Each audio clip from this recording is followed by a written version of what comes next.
Hi, I'm Jacob. What's your name? I don't care. Do you have hands? Do those hands need something to do? Because I've got the perfect solution for you kids. It's a dildo. Controllers. It's a way of life. It's the necessary portal that we video game enthusiasts need to transport us into our favorite digital spaces. Now, a good controller is everything to the gaming experience. They can either enhance an experience or ruin it completely with their garbage designs. Power glove. Everything else is child's play. But if everything else is child's play, does that mean this is for children?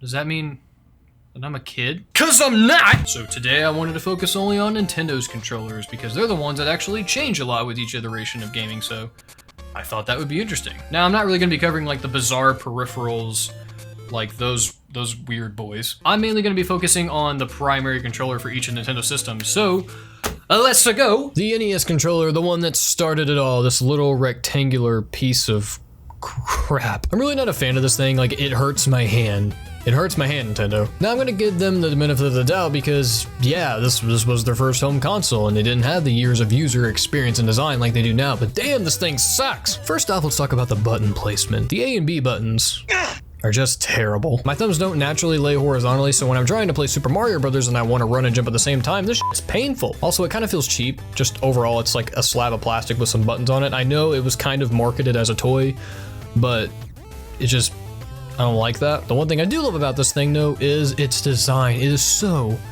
beautifully minimalistic and 80s looking, and damn, sometimes I just miss whenever games required like 3 buttons to work. Also, it's responsive and it's got a good D-pad. I'm gonna give it that.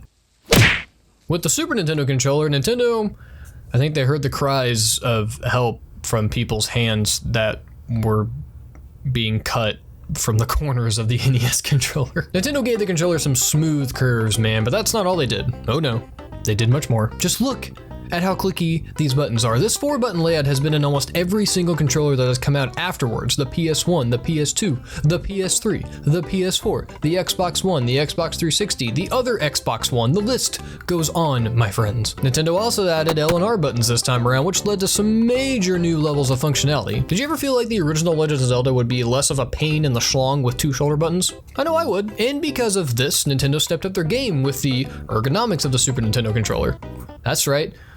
I know what that word means. These slight protruding bumps help contour the controller to your hands, and the button placements are much, much more comfortable this time around. It's like holding a burrito. Why was that in the script? It's also got a slight taper to it, so it just nestles in your hand like a baby bird in its nest. All I'd say is this controller slammed the competition and then just pounded them right into the dirt. Hey Drew, does the Virtual Boy controller still suck? Yep. Okay, thanks. I don't even want to know. Now for the N64 controller. Nintendo, can I ask you a question? Was this supposed to be some sort of 3-pronged sex toy? I'm asking. Being around for the Nintendo 64 was an interesting time to be a gamer. This was the first real push into the 3rd dimension of video games, and oh, it shows. The Nintendo 64 controller, in my humble opinion, is a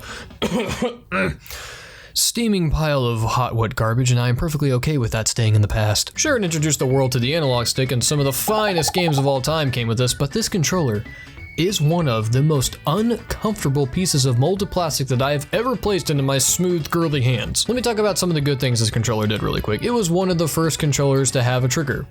And like I said, it did give us an analog stick, even though that stick literally made us bleed our own blood from Mario Party. Aside from the joystick crapping out, this thing was durable. I'm gonna give it that. I don't even really want to know how many times I threw R's every time my brother would beat me in Super Smash Brothers. It was 23, shut up. But the 3 prongs, why? Why? There is just no good way to hold this thing so you can comfortably touch all of the buttons, and almost none of the games on the platform require you to touch all of them anyway, which pretty much says that developers believed no one human could achieve that. Also, I can't even think of one time where I actually touched this button. Here we have an utmost beautiful specimen, the perfect creature, a gorgeous design from head to toe. and the one controller that will not die. The GameCube controller, otherwise known as the Melee Pad, was perfect in almost every single way. The curvature of the back and sides, the left joystick, the responsive nature of the triggers, even the way the buttons were laid out subtly told you the importance of each button. You see that one right there? Yeah, you're gonna need that. What about that one right there? Yeah, that one doesn't matter. Who raised you? The only major downfall of this controller is that. What is that? Whose hand fits that? Everything here is perfectly spacious. The C-stick is perfect, and I personally love having an octagon cutout so the joystick hits precisely where I want it to, and the triggers, man, mwah, perfect.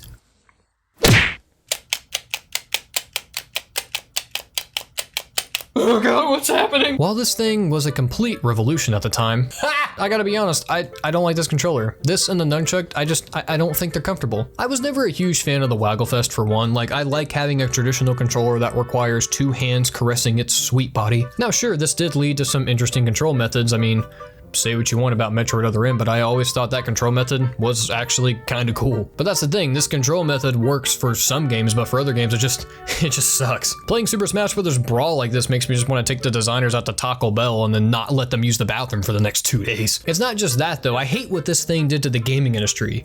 So many games tried to shove this unnecessary control scheme into their game, like motion controls and New Super Mario Brothers. No thanks, I'm good. Also, the motion control didn't hardly work at all until Wii Motion Plus came out, and then it acted like how it did in the commercials, so that was fun. With the Wii U, I kind of feel like Nintendo wanted the world to look at the gamepad and say, whoa, that's a screen and a controller. A screen! I've always been cut down the middle with this controller. There are times where it shines brighter than Steve Harvey's smile, but then there are times where it's unnecessarily shoved where it doesn't belong. Also like Steve Harvey. The Wii U gamepad had all the trimmings of a modern controller. It had a 4-button layout, shoulder buttons, triggers, 2 joysticks. It was relatively comfortable, but then it had an NFC reader, a microphone, a camera, and a massive touchscreen that wasn't multi-touch. This controller had so much tech just crammed into it that was rarely utilized, or in the case of this port down here, literally never utilized. But I will say, it is surprisingly comfortable. Like, it fits well in the hands, it doesn't feel cheap.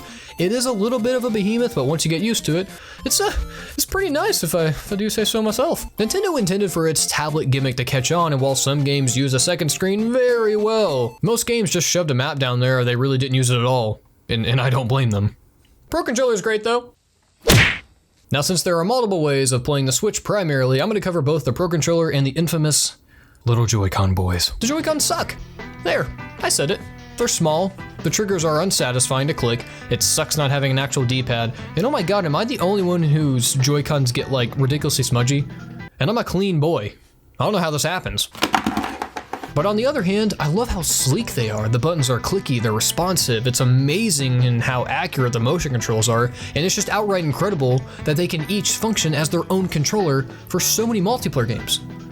Like, oh my god, that's incredible. God, they feel good. Now the Switch Pro Controller, on the other hand, is basically a manifestation of pure, unmitigated pleasure. This thing is my favorite controller ever. I love how big the buttons are, how tight the joysticks feel, yet they still glide around like a stick of butter in a hot pan when I'm cooking chicken. And the material it's made from feels like it was crafted from the robes of Athena. Oh my god, it feels amazing! I can't get over how accurate the gyro is in it. I can't get over the battery life. It literally lasts as long as 3 full days of straight gaming. And ladies and gentlemen, it uses USB-C to charge. Check a mate, son. So yeah, while some of Nintendo's controller decisions were questionable at best, I at least respect their innovation and their strive to take risks and change things up in the gaming industry. I mean, that takes guts. On that same note of doing things that takes guts, I'm gonna go back to playing my Wii and having fun, okay? Alright, sweet.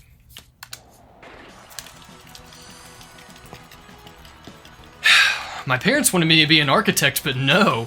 I decided to make YouTube videos instead!